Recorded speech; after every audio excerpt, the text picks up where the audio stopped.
హల్లెలూయా. దేవుని నామానికి మహిమ కలుగును గాక. ఈ సమయంలో గమనించినట్లయితే మరి అపోస్తుల కార్యం 15వ అధ్యాయంలో ధర్మశాస్త్రాన్ని ఆచరించాలి అంటే సంఘ క్రమాల్లోనికి ధర్మశాస్త్రం యొక్క ఆచారాలన్నిటినీ తీసుకురావాలని ఆర్థోడాక్స్ యూదులు పౌలు గారితో విభేదించినప్పుడు వారిని తీసుకొని యెరూషలేముకి సంఘ పెద్దల దగ్గరికి వచ్చినప్పుడు మరి సంఘానికి స్తంభాలుగా ఉన్నవారు మరి వారి యొక్క సమస్యలన్నిటినీ గమనించిన తర్వాత వారి యొక్క సమస్యలన్నిటిని విన్న తర్వాత లేచి నిలబడినట్లుగా మనం చూస్తూ ఉంటాం. కాబట్టి 15వ అధ్యాయం 19వ వచనం అపోస్తుల కార్యంలో, కాబట్టి అన్యజనుల నుండి దేవుని వైపు తిరుగుచున్న వారిని మనం కష్టపెట్టక అంటే మన యొక్క పారంపర్య ఆచారాలతో వారిని కష్టపెట్టక, ధర్మశాస్త్ర సంబంధమైన ఆచారాలతో వారిని కష్టపెట్టక, విగ్రహ సంబంధమైన అపవిత్రత విషయంలో, జారత్వం విషయంలో, గొంతు పిసికి చంపిన దాని విషయంలో, రక్తము విషయంలో విసర్జించుటకు వారికి పత్రికలు రాసి పంపవలెనని అభిప్రాయం. సంఘానికి స్తంభములుగా ఉన్న యాకోబు లేచి నిలబడి ఈ మాట అన్నట్లుగా మనం చూస్తూ ఉంటాం. సో ఈ మాటని మరి దేవుడు అంగీకరిస్తున్నాడా అనే విషయాన్ని మనం గమనించాలి. దేవునికి మహిమ కలుగును గాక. సరే, సంఘ పెద్దలైతే వారు ఒక అభిప్రాయానికి వచ్చారు. మరి దేవుని అభిప్రాయం ఏంటిది మనం గమనించినట్లయితే 15వ అధ్యాయము 27వ వచనం నేను చదువుతున్నాను. కాగా యూదాను శీలాను పంపి ఉన్నాము, వారును నోటితో ఈ సంగతులను మీకు తెలియజేతురు. విగ్రహములకు అర్పించిన వాటిని, రక్తము, గొంతు పిసికి చంపిన దానిని, జారత్వమును విసర్జింపవలెను. ఈ అవశ్యమైన వాటికంటే ఎక్కువైన ఏ భారమును మీ మీద మోపకూడదని పరిశుద్ధాత్మకును మాకును తోచెను. వీటికి దూరంగా ఉండుటకు జాగ్రత్త పడితిరా, అది మీకు మేలు, మీకు క్షేమము కలుగును గాక. ఆమేన్. సంఘానికి క్షేమం ఎప్పుడు కలుగుతుందంటే పరిశుద్ధాత్మ దేవుని యొక్క ఉద్దేశము ఆనాడు సంఘ పెద్దలతో ఏదైతే పరిశుద్ధాత్మ దేవుడు ఏకీభవించాడు అంటే విగ్రహ సంబంధమైన అపవిత్రత విషయంలో, జారత్వం విషయంలో, గొంతు పిసికి చంపిన దాని విషయంలో, రక్తం విషయంలో వేటిని విసర్జించాలి అని పరిశుద్ధాత్మ దేవునికి తోచిందో, అంటే యాకోబు చెప్పిన విషయాలు సమ్మతమే అని దేవునికి తోచిందో ఆ విషయాలను మనం ఇప్పుడు గమనించుకుందాం. రైట్, దేవునికి మహిమ కలుగును గాక. సో మనము పౌలు గారి యొక్క ఉపదేశాన్ని ప్రత్యేకించి ఈ విగ్రహారాధన విషయంలో, విగ్రహాలకు అర్పించిన వాటిని తినే విషయంలో పౌలు గారి యొక్క బోధను మనం గమనించినట్లయితే మనకి పౌలు గారి బోధ ప్రాముఖ్యం. ఎందుకంటే అన్యజనులకు అపోస్తులుగా పౌలు గారిని దేవుడు ఎన్నిక చేసినాడు. సో ఏదైతే ఉపదేశ క్రమాన్ని దేవుడు పౌలు గారికి ఇచ్చినాడో ఆ ఉపదేశ క్రమాన్ని మనం గమనించినట్లయితే, విశ్వాస సంబంధులుగా మనం గమనించినట్లయితే 2వ అధ్యాయం 7వ వచనంలో గలతీయులకు రాసిన పత్రికలో పౌలు గారి యొక్క అపోస్తులత్వము సంఘం ఆమోదించినట్లుగా మనం చూస్తాం. అయితే సున్నతి పొందిన వారికి బోధించుటకై సువార్త పేతురుకి ఎలాగ అప్పగింపబడినో అలాగే సున్నతి పొందని వారికి బోధించుటకై నాకు అప్పగింపబడినని వారు చూచినప్పుడు, అనగా సున్నతి పొందిన వారికి అపోస్తులవుటకు పేతురుకు సామర్థ్యం కలుగజేసిన వాడే అన్యజనులకు అపోస్తులవుటకు నాకు సామర్థ్యం కలుగజేసినని వారు గ్రహించినప్పుడు, స్తంభములుగా ఎంచబడిన యాకోబు, కేఫా, యోహాను అనువారు నాకు అనుగ్రహింపబడిన కృపను కనుగొని మేము అన్యజనులకును తాము సున్నతి పొందిన వారికి అపోస్తులుగా ఉండవలెనని చెప్పి తమతో పాలివారగుటకు సూచనగా నాకును బర్నబాకును కుడి చేయించిరు. అంటే వారు కలిసి సరే నేను రక్షింపబడి అంటే యూదులకు నేను అపోస్తులుగా ఉంటాను, నువ్వు అన్యజనులకు అపోస్తులుగా ఉండి మన సంఘానికి క్షేమాభివృద్ధి కలిగజేస్తామని వారు ఏకాభిప్రాయానికి వచ్చినట్లుగా మనం చూస్తూ ఉంటాం. దేవునికి మహిమ కలుగును గాక. సో ప్రత్యేకించి మరి విగ్రహంలోకి అర్పించిన వాటి విషయంలో పౌలు గారి యొక్క ఉపదేశ క్రమం ఏమైతే ఉందో, అన్యజనులకు అపోస్తులుగా ఎంచబడి మరి ఆది సంఘం యొక్క పునాదులుగా ఎంచబడిన వారు ఆమోదించిన ఉపదేశ క్రమము, పరిశుద్ధాత్మ దేవుడు పౌలు గారికి ఇచ్చిన ఉపదేశ క్రమాన్ని మరి ఆది సంఘంలోని అపోస్తులు, యేసుక్రీస్తు ప్రభువారితో ఈ భూమి మీద నడిచిన అపోస్తులు, ఈ 12 మందిలో ఈ 11 మంది ఎవరైతే ఉన్నారో యేసుక్రీస్తుతో పాటు నడిచి మరి పౌలు గారి యొక్క ఉపదేశాన్ని ఆమోదించిన వారు ఏం ఆమోదించారో మనం గమనించినట్లయితే అపోస్తలుడైన పౌలు గారు కొరింథీయులకు రాసిన మొదటి పత్రిక 8వ అధ్యాయంలోని మొదటి వచనాన్ని నేను చదువుతున్నాను. విగ్రహములకు బలిగా అర్పించిన వాటి విషయంలో మనమందరము జ్ఞానము గలవారమని ఎరుగుదము. జ్ఞానము పొంగచేయను కానీ ప్రేమ క్షేమావృద్ధి కలుగచేయను. ఒకడు తనకేమైనను తెలియననుకుంటే తాను తెలుసుకునిన వాటిని బట్టి ఇంకను ఏమీయో తెలుసుకునేవాడు కాదు. ఒకడు దేవుని ప్రేమించినడలా అతడు దేవుని ఎరుకైన వాడే. కాబట్టి విగ్రహములకు బలిగా అర్పించిన వాటిని తినుట విషయంలో లోకమందు విగ్రహము వట్టిదియు, ఒక్కడే దేవుడు తప్ప వేరొక దేవుడు లేడని ఎరుగుదుము. దేవతలనబడిన వారును ప్రభువులనబడిన వారును అనేకులు ఉన్నారు. ఆకాశమందైనను భూమి మీద అందైనను దేవతలనబడినవి ఉన్నను, మనకు ఒక్కడే దేవుడున్నాడు, ఆయన తండ్రి. ఆయన నుండి సమస్తము కలిగెను, ఆయన నిమిత్తము మనమున్నాము, మరియు మనకు ప్రభు ఒక్కడే, ఆయన యేసుక్రీస్తు. ఆయన ద్వారా సమస్తము కలిగినను, మనము ఆయన ద్వారా కలిగిన వారము. సో మరి విగ్రహంలకు అర్పించిన వాటి విషయంలో విగ్రహాలకు అర్పించిన వాటి తినాలా తినకూడదా అని డైరెక్ట్గా చెప్పకుండా మొదట దేవునికి దేవతకున్న వ్యత్యాసాన్ని పౌలు గారు ఎందుకు చెప్పాడు అనే విషయాన్ని క్రైస్తవ సమాజము గమనించినట్లయితే మనకు ఒక విషయం చాలా స్పష్టంగా ఇందాక మనం చదివిన మాటల్లో ఉంది.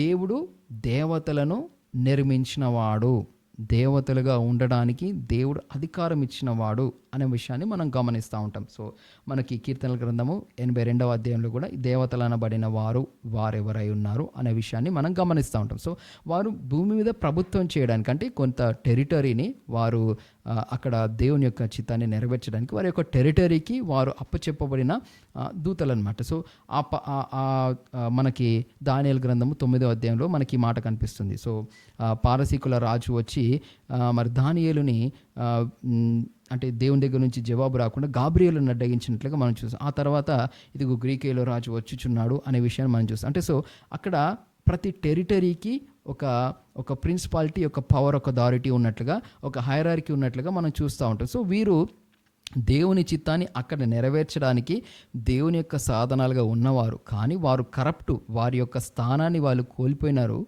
కాబట్టి దేవుడు కృపావరం విషయంలో అంటే వెనుక తిరిగేవాడు కాబట్టి వారికి అనుగ్రహింపబడిన కృప ఉంది, కానీ మనము వారిని మించిన వారము దేవునికి, అది గమనించాలి. సో సమస్తమైన అధికారము, ప్రిన్సిపాలిటీస్, పవర్స్ అండ్ అథారిటీస్ని మించి మనము క్రైస్తవ బిడ్డలుగా మనం కలిగి ఉన్నాము అనే విషయాన్ని మనం గ్రహించాలి. దేవునికి మహిమ కలుగును. సో ఆదాము ఏదైతే దేవుని చేత సృష్టింపబడినప్పుడు, తనలో పాపం లేనప్పుడు, తనలో మచ్చ, మలినం, డాగు ఏది లేనప్పుడు పరిపూర్ణుడిగా ఉన్నాడో, ఆ పరిపూర్ణ స్థితిలో యేసుక్రీస్తు ప్రభువారు మనల్ని నిలబెట్టి ఉన్నాడు. సో మనిషి కుమారుల ప్రతిష్ఠిత కొరకు భూమి మిగుల ఆసక్తితో అపేక్షించుచున్నది. ఏమని అపేక్షించుచున్నది?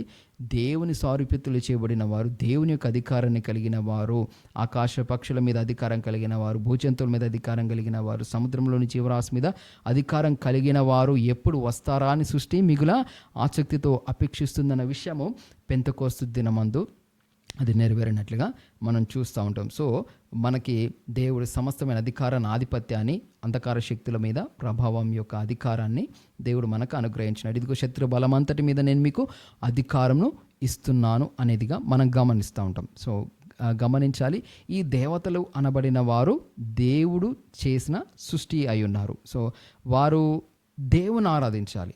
సో మనం ఎట్లయితే దేవుని ఆరాధిస్తున్నాం, వారు దేవునికి పరిచర్య చేయాలి, దేవుని ఆరాధించాలి. కానీ వారు తమను తాము హెచ్చించుకున్నట్టు ద్వారా వారి యొక్క స్థానాన్ని వారు కోల్పోయినట్లుగా, వారి యొక్క ఎస్టేట్ని వాళ్ళు కోల్పోయినట్లుగా మనం చూస్తూ ఉంటాం. సో లూసిఫర్ ఏ విధంగా అయితే పడిపోయినాడో, సో ఆ తేజ నక్షత్రం ఏ రీతిగానైతే పడిపోయినాడు, తనను తాను హెచ్చించుకున్నాడు కాబట్టి పరద్రోయబడ్డాడు.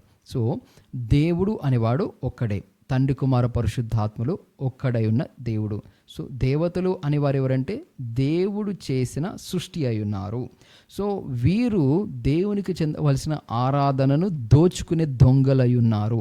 దేవుని సర్వోన్నతుడైన దేవుడు ఆత్మ ఉన్నాడు. ఆ దేవుడు ఆత్మ ఉన్న దేవునికి చెందవలసిన ఆరాధనను ఈ ఆత్మలో ఉన్న వీరు, అంటే ఆత్మలుగా సృష్టింపబడిన వీరు దేవునికి చెందవలసిన ఆరాధనను దొంగిలించే దొంగలుగా మనం చూస్తూ ఉంటాం. సో అందుకే దేవుడు అంటాడు, వారు ఆరాధనలకు యోగ్యులు కాదు. ఇదిగో నా ద్వితీయ కుమారుడు యేసుక్రీస్తు మాత్రమే ఆరాధనకు యోగ్యుడు, ఇతన్ని ఆరాధించండి అని వారి ఎదుటికి తీసుకొని మీరు ఇతనికి సాగిలపడనని మనకి కీర్తనల గ్రంథం 2వ అధ్యాయంలో, సో నేడు నేను నిన్ను కనియున్నాను అనే మాట అనినప్పుడు దేవుడు యేసుక్రీస్తు ప్రభు వారి విషయంలో సో తన యొక్క దేవత్వంలోని యొక్క ట్రినిటేరియన్ నేచర్ని మరి దేవతలకు తను కనపరిచినప్పుడు, సో యేసుక్రీస్తు ప్రభువారిని ఆరాధించండి అని అన్నప్పుడు వారు సాగిలపడినట్లుగా మనం చూస్తూ ఉంటాం. సో ఆ క్రమంలో ఆ సమయంలో జరిగిన ఈ ట్రినిటేరియన్ యొక్క ఉనికి మనకి దేవతలకు అక్కడ ప్రత్యక్షమైనట్లుగా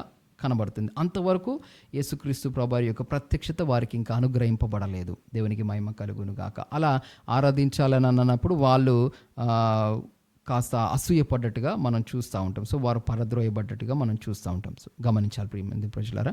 సో దేవునికి ఏదైనా మనం నైవేద్యం అర్పించినప్పుడు, దేవునికి ఏదైనా కృతజ్ఞత అర్పణ అర్పించినప్పుడు అది దేవుని సొత్తు, పూర్తిగా దేవుని యొక్క స్వాధీనం. సో మనం బలి అర్పించినప్పుడు మనకు ఆదికాండం 9వ అధ్యాయంలో కనబడుతుంది, నోవాహు దేవునికి బలి అర్పించినప్పుడు ఆ బలి అర్పణ యొక్క ఆ సువాసన అలా పరలోకానికి వెళ్ళినప్పుడు ఆ ఇంపైన సువాసనను దేవుడు ఆఘ్రానించినట్లుగా మనం చూస్తాం. సో దేవునికి బలి అర్పించినప్పుడు దేవుడు ఆరాధనను రిసీవ్ చేసుకుంటాడు. సో ఆ బలి యొక్క ఆ సువాసనను దేవుడు ఎట్లయితే ఆఘ్రానించినాడో, మరి దేవతలకి బలి అర్పించినప్పుడు దేవతలు కూడా ఆ బలి యొక్క ఆ సువాసన వారు ఆగ్రహించినట్లుగా మనకు కనబడుతున్నారు. సో హౌ ఏ స్పిరిట్ అంటే దేవుడు ఆత్మ కనుక, కాబట్టి దేవతలు అనేబడే వారు స్పిరిట్స్ కాబట్టి, సో అంటే దేవునికంటే దేవుడు సృష్టించిన స్పిరిట్స్ వాళ్ళు. సో మనం కూడా స్పిరిటే, మనము స్పిరిట్ అయి ఉన్నాము, మనము దేహంలో నివసిస్తున్నాము, మనకు ఒక ప్రాణం ఉంది.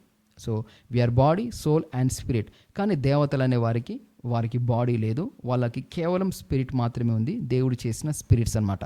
సో దేవుడు చేసిన ఆత్మలు అయి ఉన్నారు అని హెబ్రీ గ్రంథకర్త మనకి ఈ మాట స్పష్టంగా సెలవిస్తున్నట్లుగా మనం చూస్తూ ఉంటాం.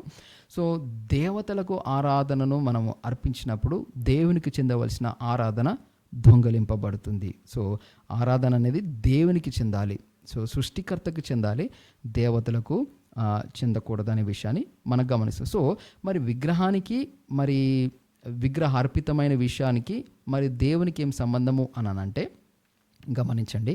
సో ఒక దేవతకి ఎవరైనా ఒక బలిని అర్పించినప్పుడు అది ఆ దేవతకు అర్పింపబడిన సొత్తు. సో దాన్ని తీసుకొచ్చి దేవుని పిల్లలకి మనం ఇచ్చినప్పుడు తినండి అని అన్నప్పుడు అది చాలా చాలా చాలా చాలా హేమైన విషయం. ఎందుకంటే మనలో సృష్టికర్త అయిన దేవుడు నివసించుచున్నాడు. మనం యేసుక్రీస్తు రక్తం చేత కడగబడిన వారము. మనము పరిశుద్ధులుగా ఉండడానికి రాజులైన యాజక సమూహముగా, పరిశుద్ధమైన జనముగా, దేవుని సొత్తైన ప్రజలుగా ఎంచబడిన వారము. కానీ వారు అపవిత్రతను వారి యొక్క తలంపులను బట్టి, హృదయంలోని హేయమైన విషయాన్ని బట్టి వారు అపవిత్రతను కలుగజేసుకున్న వారు ఆ అపవిత్రమైన తలంపులు, ఆలోచనలకు అర్పించిన వాటిని తీసుకొచ్చి పరిశుద్ధులకు వాటిని ఇవ్వడం వల్ల వారికి అపవిత్రత అంటుతుంది అనే విషయాన్ని మనం గమనించాలి. సో వాటి వలన అపవిత్రత వస్తుంది. సో అపవిత్రత రావడం అంటే ఏంటిదనంటే, మనం అలాంటి విగ్రహ సంబంధమైన వాటిని మనం తినినప్పుడు మన జీవితంలోనికి అన్క్లీన్ స్పిరిట్స్ యొక్క డోర్స్ ఓపెన్ అవుతాయి అన్నమాట. అన్క్లీన్ స్పిరిట్స్ వచ్చినప్పుడు అవి చాలా చాలా చాలా చాలా ఘోరమైన వ్యాధులను కలగజేసినట్లుగా మనం చూస్తుంటాం. చెడు తలంపులను కలగజేస్తాయి, చెడు ఆలోచనలు కలగజేస్తాయి. సో దేవుని మూలంగా జన్మించిన వాడు తనను తాను భద్రపరుచుకున్నాడు, తను పాపం చేయడం అనే విషయాన్ని మనం గమనిస్తూ ఉంటాం. సో అన్క్లీన్ థాట్స్ మరి విశ్వాసులకు ఏ రీతిగా వస్తాయి? సో అన్క్లీన్నెస్కి డోర్ ఓపెన్ అయినప్పుడు, అన్క్లీన్ స్పిరిట్స్కి డోర్ ఓపెన్ అయినప్పుడు టెంప్టేషన్ రావడం సహజమే. కానీ టెంప్టేషన్ని మనము ఎంకరేజ్ చేయడము పాపం చేసినట్లుగా. అంటే సో ఒక అశ్లీలమైన తలంపుని అపవాది తీసుకొచ్చి మన తలలో నాటడానికి ఒక అగ్నిబాణం వేస్తాడు అనుకో, ఒక అన్క్లీన్ థాట్ వేసాడు అనుకోండి, ఒక లస్ట్ఫుల్ ఇమాజినేషన్ని, ఒక లస్ట్ఫుల్ థాట్ని వేసాడు అనుకోండి. సో వెంటనే ఆ థాట్ మన మైండ్లోకి రాగానే మనం ఏం చేస్తాం? హెల్మెట్ ఆఫ్ సాల్వేషన్ ఉండడం వల్ల ఆ థాట్ని మనం ఏం చేస్తున్నాం? రిజెక్ట్ చేస్తున్నాం. అమ్మో, నేను పరిశుద్ధిని, నేను ఈ పాపం చేయకూడదు, ఈ తలంపు నేను తలంచకూడదు, ఇది హేయమైంది, ఇది జారత్వానికి సంబంధించింది, కాబట్టి నేను పరిశుద్ధిని యేసయ్య రక్తం చేత నేను కడగబడ్డాను, నా కాన్షియస్నెస్ కడగబడింది, నా తలంపులు కడగబడిన, నా ఆలోచన, నేను యేసుక్రీస్తు యొక్క మనసు కలిగిన వాడు, పరిశుద్ధాత్మ దేవుడు నాలో నివసించుచున్నాడు, నేను దేవునికి మందిరమై ఉన్నాను, ఈ అన్క్లీన్ థాట్ని నేను యాక్సెప్ట్ చేయను అని మనం రిజెక్ట్ చేస్తూ ఉంటాం అన్నమాట. సో మనము ఎప్పుడు ఈ అన్క్లీన్ థాట్కి మనం అవకాశం ఇస్తామంటే ఆ థాట్ని మనం ఇమాజిన్ చేసినప్పుడు. సో ఆ అన్క్లీన్ ఏదైతే ఉందో, అపవిత్రమైన, హేయకరమైన ఒక లస్ట్ఫుల్ ఇమాజినేషన్, సో జారత్వానికి సంబంధించిన తలంపు హృదయంలో పడంగానే ఒక మోహపు తలంపుతో, మోహపు ఆలోచనతో ఒక వ్యక్తిని, ఒక పురుషుని కానీ ఒక స్త్రీని కానీ ఊహించుకున్నప్పుడు ఆ థాట్ ప్రాసెస్ని బట్టి మనం ఆ పాపం చేయవారం, మన మనసులో పాపం చేస్తున్నాం, మన ఆలోచనలో పాపం చేస్తున్నాం. మోహ చూపుతో చూస్తేనే వ్యభిచార పాపం యొక్క నేరము ఆపాదింపబడుతుందనే విషయాన్ని మనం గమనించాలి. సో ఒక థాట్ వేశాడు, అంక్లీన్ థాట్ వేశాడు. సో అంక్లీన్ థాట్ మనలో పడగానే అంక్లీన్ యొక్క ఆలోచనలు ఉత్పన్నమవుతుంది. కాబట్టి ఏదైతే నీ లోనికి వచ్చేది నీకు అపవిత్రతను కలిగించేది, కానీ నీలోంచి వచ్చేది అపవిత్రతను కలగజేస్తుంది అనే మాటని మనం గమనించాలి. సో మన తలంపుల ఆలోచనలకి మనం ఎప్పుడైతే నీరు పడతామో, నీరు కట్టిన తోటలాగా మనం ఆలోచిస్తూ ఉంటామో, ఆ అంక్లీన్ థాట్స్ మన జీవితం మీద ఏలుబడి చేసి మనకు అపవిత్రతను కలుగజేస్తాయి. సో అపవిత్ర ఆత్మలకు అక్కడ గ్రిప్ దొరుకుతుంది అన్నమాట. సో అపవిత్రత మనం ఎప్పుడైతే డోర్ ఓపెన్ చేసి పెడతామో,